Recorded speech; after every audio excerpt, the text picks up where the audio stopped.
Hello बच्चों, कैसे हैं आप सभी। उम्मीद करते हैं आप सभी ठीक होंगे। स्वागत है आप सभी का दोबारा से मेरे चैनल पर। अपन जो है एक बात करे हुए थे लास्ट क्लास में, चाहे लास्ट लेक्चर में, चाहे लास्ट वीडियो में, कि अपन जो है कैपेसिटर पे कुछ ठीक ठाक सवाल देखेंगे। तो सबसे पहले आपके सामने एक सवाल है, एक क्वेश्चन है। इसको ज़रा सा ट्राई करिए और कोशिश करिए कि बिल्कुल भी पहले तो वीडियो को पॉज कर लीजिए और फिर इस क्वेश्चन को पढ़िए और खुद से ट्राई करने की कोशिश करिए। क्वेश्चन क्या कह रहा है सुनिए। Without using the formula of equivalent, मतलब कैपेसिटेंस का कोई भी इक्विवेलेंट यूज किए बिना, जैसे कि यहाँ पे इक्विवेलेंट कैपेसिटेंस कितना होगा, 2C होगा, 2 टाइम्स C होगा, है ना। तो उस चीज़ को बिना यूज किए बोला गया है कि find out the charge on capacitor and current in all branches as a function of time. मतलब charge as a function of time चाहिए, current as a function of time चाहिए और हर एक ब्रांचेज में चाहिए, ऐसा बात आपको बोला गया। तो आप ये वीडियो को पॉज करके खुद से ट्राई करिए एक बार, ठीक है क्या। तो इसको चलिए सॉल्व करते हैं अपन। सबसे पहले इसमें अगर हम बात करें तो इसमें बात किए हुए हैं, ऑलरेडी आपको बताए हुए हैं कि ये हो गया आपके पास माइनस और ये हो गया प्लस। तो सबसे पहले बैटरी का काम क्या होता है, तो बैटरी क्या करता है कि कैपेसिटर के एक प्लेट से चार्जेज को निकालता है और ला करके दूसरे प्लेट पर पटक देता है उन चार्जेज को। तो यहाँ पर माइनस निगेटिव पोटेंशियल, यहाँ पर लोअर पोटेंशियल जो बैटरी का कनेक्टेड है वो ए और बी के लोअर प्लेट से कनेक्टेड है। तो यहाँ से चार्जेज को निकाला जाएगा और ये चार्जेज को निकाल करके कहाँ पर ला करके पटका जाएगा, तो इधर साइड से पटक दिया जाएगा। तो मान लीजिए कि ये चार्ज जो है यहाँ से Q निकाला गया और ये Q चार्ज जो है फ्लो करते हुए और Q चार्ज यहाँ तक आया। तो ये Q चार्ज जो फ्लो करते हुए आ रहा है बेटा, अब आप यहाँ से सोचो कि वो चार्ज जब आएगा तो वहाँ से देखेगा कि इस पाइप में तो आ रहा था, इस वाले पाइप के सहारे आ रहा था, लेकिन यहाँ पर आने के बाद उसको 2 रास्ते मिलेंगे। अब सोचो कि वो किधर जाएगा और कितना जाएगा। तो आप कहोगे कि साहब दोनों तरफ जो कैपेसिटर्स लगे हैं, चाहे वो राइट पार्ट हो चाहे वो लेफ्ट पार्ट हो, ये दोनों की कैपेसिटी सेम है, जिसकी वजह से चार्ज जो है बराबर बराबर बटेंगे। जैसे कि यहाँ पर आ जाएगा Q/2 और इधर भी आ जाएगा कितना, Q/2। बात क्लियर है क्या। तो यानी कि कैपेसिटर इस पर पॉजिटिव चार्ज हो जाएगा कैपेसिटर के इस प्लेट पे और इस पर निगेटिव चार्ज हो जाएगा। वैसे ही सिमिलरली इसी तरीके से इस पर भी।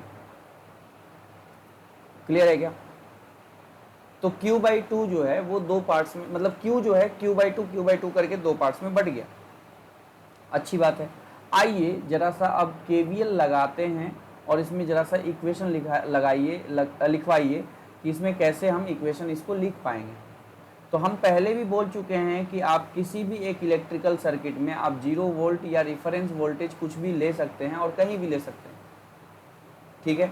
तो हम लोग क्या करने वाले हैं कि इस वाले इक्वेशन में अपन यहाँ से ये KVL लगाने वाले हैं, जा करके ऐसे घूम करके फिर यहीं पे आने वाले हैं। क्या बात क्लियर है क्या। तो अब ध्यान से सुनो कि अगर ये चार्ज Q फ्लो कर रहा है, तो चार्ज जब फ्लो करता है तो वहां पे करंट कहलाता है। इट मीन्स कि यहां पर पक्के तौर पे करंट आ ही रहा होगा। क्लियर है क्या। अच्छा चलिए आइए यहां से 0 वोल्ट से अपन लगाना चालू करते हैं। ये जो KVL लगाएंगे इसको इक्वेशन 1 बोलेंगे और इक्वेशन 1 हम 0 वोल्ट से यहाँ से चालू कर रहे हैं, तो 0 वोल्ट से चालू हो गए। हम ऊपर की तरफ बढ़ रहे हैं तो ध्यान से देखना कि माइनस से प्लस की तरफ जा रहे हो तो पोटेंशियल बढ़ेगा, तो बढ़ेगा इस वजह से प्लस E, बढ़ेगा इस वजह से प्लस। क्लियर है क्या। अब आपको लास्ट वीडियो लेक्चर में मैं बता चुका हूं कि जब हम करंट के डायरेक्शन में बढ़ते हैं उसमें इलेक्ट्रिकल एलिमेंट्स के बारे में बताया जा चुका है ऑलरेडी लास्ट वीडियो लेक्चर में। अगर आप नहीं देखे हैं तो उसको जरूर एक बार देख लीजिए, ठीक है। तो हम 0 से बढ़ते बढ़ते इधर माइनस से प्लस करके बैटरी को पार कर चुके हैं। अब हमारे पास रेजिस्टर दिख रहा है सामने। तो आपको ये पता है कि करंट के डायरेक्शन में अगर हम फ्लो करते हैं, करंट के डायरेक्शन में अगर हम फ्लो करते हैं तो पोटेंशियल हमारा घटता है, जिसकी वजह से घटने की वजह से लिखूंगा minus I into R, minus I R. अब हम रजिस्टर को पार कर चुके हैं और आगे बढ़ें और इस रास्ते को फॉलो करते हुए हम लोग इधर फिर आएंगे। तो ए वाले कैपेसिटर की तरफ आएंगे, यहाँ से फॉलो करते हुए इधर फ्लो करते हुए इधर से इधर फिर जाएंगे। बात समझ में आ रहा है क्या? तो इस रास्ते को फॉलो करेंगे। तो यहाँ पर ध्यान से देखो कि कैपेसिटर में भी मैं बता रखा हूँ कि जब प्लस से माइनस की तरफ बढ़ते हैं बेटा तो पोटेंशियल घटता है, माइनस से प्लस में बढ़ेगा, प्लस से माइनस में घटेगा। तो यहाँ पे हो जाएगा minus charge divided by C, Q by C. तो उस कैपेसिटर पर चार्ज कितना है? क्यू बाई टू है, तो Q by two divided by C. अच्छा, हमने कैपेसिटर को भी पार कर लिया, अब इधर आ रहे हैं। तो इधर फ्लो करते हुए इधर जब आएंगे चलते हुए तो यहाँ पे फिर से कहाँ पे आ गए? फिर से उसी पॉइंट पे आ गए, 0 वोल्ट पे ही आ गए जहाँ से चले थे। तो यहाँ पर ध्यान से देखिए कि अगर मैं आई आर को राइट साइड में लेके जाऊँ और बाकी सारी चीज़ों को यहीं पर रखूँ तो कुछ ऐसा इक्वेशन आपको देखने को मिल रहा है कि नहीं? अगर मैं इसको और सॉल्व करूँ तो इसमें आप देख पाएंगे कि आई जो है वो कितना बन रहा है? तो कहोगे कि 2CE minus Q divided by 2RC। जब आप इसको सॉल्व करेंगे एलसीएम वगैरह लेना है, क्रॉस मल्टीप्लाई एलसीएम वगैरह लेना है, फिर आर से डिवाइड कर देना है, तो आपके पास कुछ ऐसा बनने वाला है। अच्छा, आई क्या था? ये करंट आई क्या था? क्या वो क्यू का फ्लो था या क्यू बाई टू का फ्लो था? तो आप कहोगे कि नहीं साहब, ये तो इस पाइप में फ्लो करने वाली बात थी। तो इस पाइप में तो कौन फ्लो कर रहा था? स्मॉल क्यू फ्लो कर रहा था। तो ये करंट होता है D Q by D T. तो D by D T of Q, कौन सा क्यू? स्मॉल क्यू या क्यू बाई टू? तो आप कहोगे कि नहीं साहब, इस पाइप में तो स्मॉल क्यू फ्लो कर रहा है। तो इट मीन्स आई जो था वो डी बाई डी टी है, लेकिन किसका है? स्मॉल क्यू का है। Is equal to 2CE minus Q divided by 2RC। क्या यहाँ तक बात क्लियर है? अच्छा, और आगे बढ़ते हैं। इसमें ध्यान से देखो तो डी क्यू डिवाइडेड बाई, मैं 2CE को इधर ला रहा हूँ, minus Q is equal to 1/2RC dt को इधर ला रहा हूँ। इंटीग्रेट करेंगे दोनों साइड, चूंकि 1/2RC कांस्टेंट है तो वो इंटीग्रेशन के बाहर आ जाएगा। जब समय शून्य था तो उसमें उस समय चार्ज कितना था? Q0 था। जब समय कुछ भी समय होगा t तो उस समय चार्ज कुछ भी होगा Q। बात समझ में आ रहा है क्या? अब यहाँ पर फर्दर इंटीग्रेट करेंगे तो हमारे पास ये 1/ax प्लस बी जैसा इंटीग्रेशन है जो कि आपको 12th क्लास में जस्ट पढ़ाने वाले होंगे मैथ्स वाले सर, है कि नहीं? तो इसमें ln में 1/x का क्या होता है? ln x। तो 1/2c माइनस क्यू का इंटीग्रेशन हो जाएगा ln में 2CE माइनस क्यू। लेकिन एक बात को ध्यान रखें, x का जो कोएफिशिएंट होता है उससे डिवाइड करना बिल्कुल नहीं भूलना है। तो q का कोएफिशिएंट कितना है? -1, तो -1 से डिवाइड करना बिल्कुल भी नहीं भूलना है। लिमिट डालेंगे कहाँ से कहाँ तक? बोलो मुन्ना। q इज इक्वल टू 0 से स्मॉल q। उसी तरीके से 1/2RC dt का इंटीग्रेशन t हो जाएगा, लिमिट कहाँ से कहाँ तक? 0 से स्मॉल t तक। इसमें upper limit minus lower limit जल्दी से डालिए और करिए। तो अपर लिमिट जब डालेंगे तो ये बनेगा ln of 2CE minus Q, और उसका लोअर लिमिट को डालेंगे और घटाएंगे तो जब लॉग को जब घटाया जाता है, जब लॉग को घटाया जाता है तो वो डिवीजन में आ जाता है। तो डिवीजन में जो आएगा वो आएगा 2CE माइनस 0। अच्छा, इस -1 को मैं इधर मल्टीप्लाई कर रहा हूँ तो ये हो जाएगा -1/2RC इंटू t माइनस 0।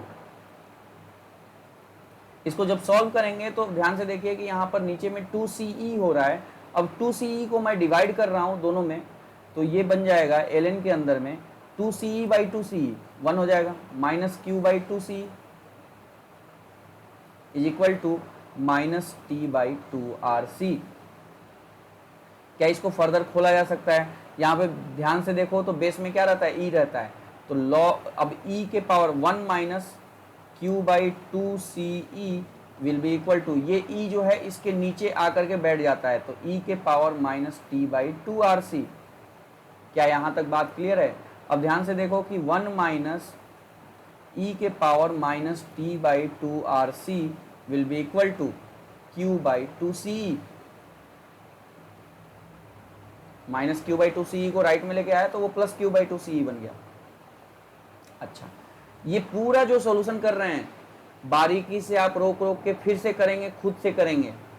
आपका हाथ चलना चाहिए, आप हाथ चलाएंगे तभी आप जाकर के मजबूत बनेंगे। दूसरे के तलवार चला लेने से आप योद्धा नहीं कहलाएंगे, आपको खुद से तलवार चलाना पड़ेगा, आपको खुद से पेन चलाना पड़ेगा। बात समझ में आ रही है क्या? तो यहाँ पर आप क्रॉस मल्टीप्लाई करेंगे तो Q will be equal to 2CE को इधर मैं मल्टीप्लाई कर रहा हूँ तो 2CE इधर हो गया 1 माइनस ई के power minus T by 2RC। ये Q as a function of time मिल गया। लेकिन क्या हमें ये निकालना था? नहीं, हमें निकालना था कैपेसिटर पर चार्जेज। तो कैपेसिटर पर चार्ज तो अलग था साहब, Q ऑन ए क्या था? वो तो Q बाई 2 था, not Q, it was not Q, it was Q by 2। तो यानी कि कैपेसिटर पर चार्ज जो हो जाएगा, ए पर जो चार्ज हो जाएगा, QA will be equal to Q by 2। तो QA will be equal to कितना? यानी कि Q तो आपके पास आ चुका है, उसमें 2 से डिवाइड कर देना है। इट मीन्स CE 1 माइनस ई के power minus T by 2RC। तो चार्ज ये आया as a function of time, किस पर? कैपेसिटर ए के प्लेट पर। अच्छा, जो IA होगा, मतलब कि कैपेसिटर ए के क्रॉस जो करंट होगा वो क्या होगा? वो होगा d by D T of rate of flow of charge with respect to time. लेकिन कौन सा चार्ज? ए वाले पर का चार्ज। तो वो हो जाएगा QA है, अब आपको उसको डिफ्रेंशिएट करना है टाइम के साथ। तो CE वैसे ही 1 का डिफ्रेंशिएशन 0 माइनस ई के पावर मसाला, ये 1 का डिफ्रेंशिएशन 0 हो गया। ई के पावर मसाला का डिफ्रेंशिएशन होता है वैसे ही सेम टू सेम। अभी तक ई का डिफ्रेंशिएशन हुआ, अभी माइनस टी बाई 2RC, इसके अंदर घुसेंगे तो माइनस टी बाई 2RC मिलेगा, तो उसका डिफ्रेंशिएशन भी करना होगा माइनस 1 बाई 2RC। टी का डिफ्रेंशिएशन 1। बात समझ में आ रहा है क्या? तो ये आपके पास IA आया। तो ये आपके पास IA जो आया, ये ध्यान से देखो कि ये माइनस और ये माइनस मिल करके क्या हो जाएगा? प्लस हो जाएगा। तो CE डिवाइडेड बाई 2RC ई के power minus T by 2RC। तो ये करंट ऑन कौन सा? Capacitor A, current across capacitor A है ये। क्लियर है क्या? बोलो मुन्ना। अच्छा, तुमको अगर मेन ब्रांच में करंट चाहिए, मेन पाइप में अगर करंट चाहिए, I चाहिए, तो this I was dQ by dt। अगर सिर्फ तुम्हें I चाहिए तो अगर I चाहिए तो dQ बाई dt। इसी को डिफरेंशिएट कर दो, 2CE 1 का डिफरेंशिएशन 0 माइनस ई के power minus T by 2RC और इंटू माइनस 1 बाई 2RC। और तो ये dQ बाई dt हो जाएगा 2CE बाई 2RC ई के power minus T by 2RC। This is I, not IA। मतलब मेन पाइप में जो पाइप बटा नहीं, आगे जाके बटा है 2 हिस्सों में, उसकी बात नहीं कर रहा हूं। जो मेन पाइप है ये I, जो मेन पाइप है इस वाले के क्रॉस कितना करेंट, तो IA भी निकाल पाए, IB भी निकाल लेंगे ऐसे ही। IB क्या होगा? d by D T of QB। और QB क्या है? QB क्या है आप बताओ? Q बाई 2 है। आप यहीं से QB भी निकाल सकते हैं। Q तो आपके पास है 2CE था, 1 माइनस ई के power minus T by 2RC। तो Q बाई 2, तो 2 से 2 कट जाएगा, ये हो जाएगा CE 1 माइनस ई के power minus T by 2RC। बात समझ में आ रहा है? तो QB भी निकाल पाए, मतलब कैपेसिटर नंबर B पर के जो प्लेट्स हैं उस पर चार्जेज क्या हैं, किस हिसाब से समय के साथ वो वेरी कर रहे हैं, वो as a function of time. अच्छा, अलग अलग समय पर क्या क्या होगा, कितना चार्ज होगा, वो भी आप निकाल सकते हैं। समय इन्फिनिटी पर पूछा जा सकता है, तो ई के पावर माइनस टी के जगह पर इन्फिनिटी रख देंगे, तो ई के पावर माइनस इन्फिनिटी बनेगा। ई के पावर माइनस इन्फिनिटी कितना होता है? 0 होता है, तो 1 माइनस 0 बन जाएगा। तो सी बाहर में वेट कर रहा है, तो 1 माइनस 0 इज 1, तो CE हो जाएगा। तो मतलब इनफाइनाइट टाइम पर बी प्लेट पर कितना चार्ज होगा, तो CE 1 - 0 होगा। तो ये समय जो जो अलग अलग डाल डाल करके आप चार्जेस भी निकाल सकते हैं, समय अलग अलग डाल करके आप करंट भी निकाल सकते हैं। अच्छा, IB कितना होगा? IB अगर कोई पूछे आपसे तो IB कितना बोलोगे? d/dt ऑफ क्या? QB। बी पर चार्ज का कैसे रेट ऑफ चेंज है उसका टाइम के साथ। बात समझ में आ रहा है? अच्छा, इसमें सिर्फ इतना ही नहीं पूछा जा सकता, इसमें बहुत सारी चीजें अभी और पूछी जा सकती हैं। जैसे प्लेट नंबर ए जो है, जो कैपेसिटर प्लेट नंबर ए है, उसका टाइम कांस्टेंट क्या है? तो आप कहोगे कि साहब प्लेट नंबर ए हो चाहे बी हो, उसका टाइम कांस्टेंट ए का देखो, QA, क्या यही टाउ है? -T/टाउ, टाउ A 2RC है।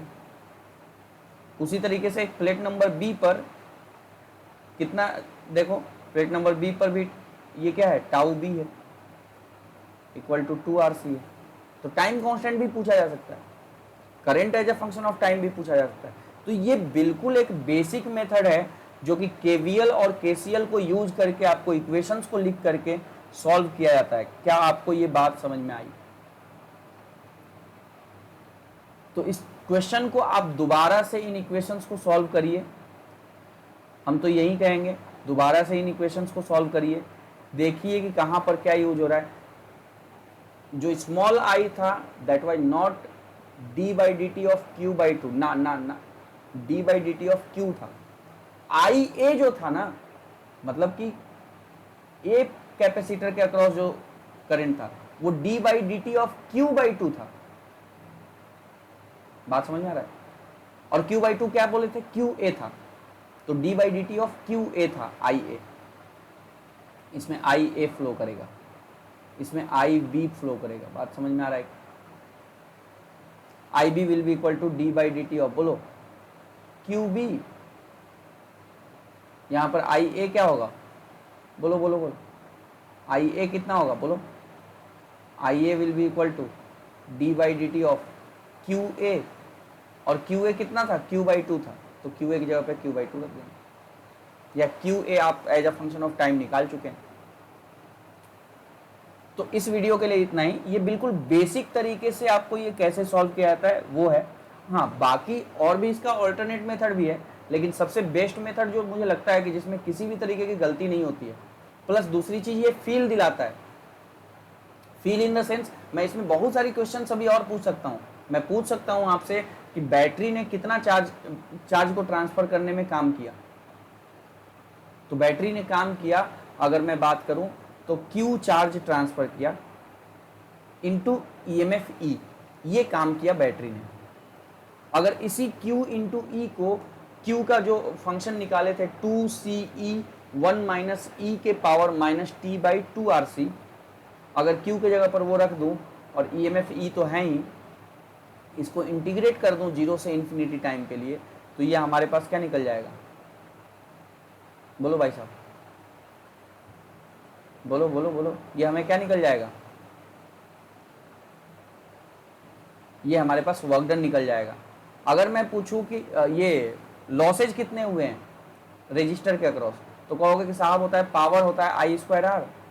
तो small I, not IA, not IB, मैं बोल रहा हूँ रजिस्टर के अक्रॉस कितने लॉस हो रहे हैं, तो उसके अक्रॉस करंट का स्क्वायर इंटू R, ये तो हुआ पावर, इंटू DT। इसको इंटीग्रेट कर देंगे कहां से कहां तक? 0 से इनफाइनाइट टाइम तक। तो I²R dt से आपको पता चल जाएगा कि हीट लॉस कितना है। I as a function of time है ही, उसका स्क्वायर करना है, R dt निकालिएगा, ये ट्राई करिएगा, मजा आएगा आपको। कैलकुलेशन करने से आप सीखेंगे इसमें। बात समझ में आ रहा है? आपसे पूछा जा सकता था कि कैपेसिटर प्लेट के अक्रॉस जो है ना, ए कैपेसिटर जो है उसके अक्रॉस बताइए potential difference as a function of time क्या है। तो आप कहोगे साहब पोटेंशियल डिफरेंस के बारे में बताया गया था कि वो होता है delta V is equal to Q/C। अगर हमको A के अक्रॉस पोटेंशियल डिफरेंस चाहिए तो हम कहेंगे QA डिवाइडेड बाई C, और QA आप as a function of time निकाले हुए हो, उसको रख सकते हो, तो delta V as a function of time मिल जाएगा कैपेसिटर C के अक्रॉस। बात समझ में आ रही है क्या? तो तो इस वीडियो में इतना ही, बाकी अगले क्वेश्चंस के साथ और भी मिलते हैं नेक्स्ट वीडियो में। तब तक के लिए बाय बाय, टेक केयर। मन लगा करके पढ़ते रहिए, मेहनत करते रहिए। अगर आपको ये वीडियो अच्छा लगा हो तो अपने दोस्तों तक पहुंचाइए, चैनल को सब्सक्राइब करिए, लाइक करिए, ठीक है, ताकि हम आपके लिए ऐसे ही वीडियो आगे भी बनाते रहें। Thank you so much, bye everyone.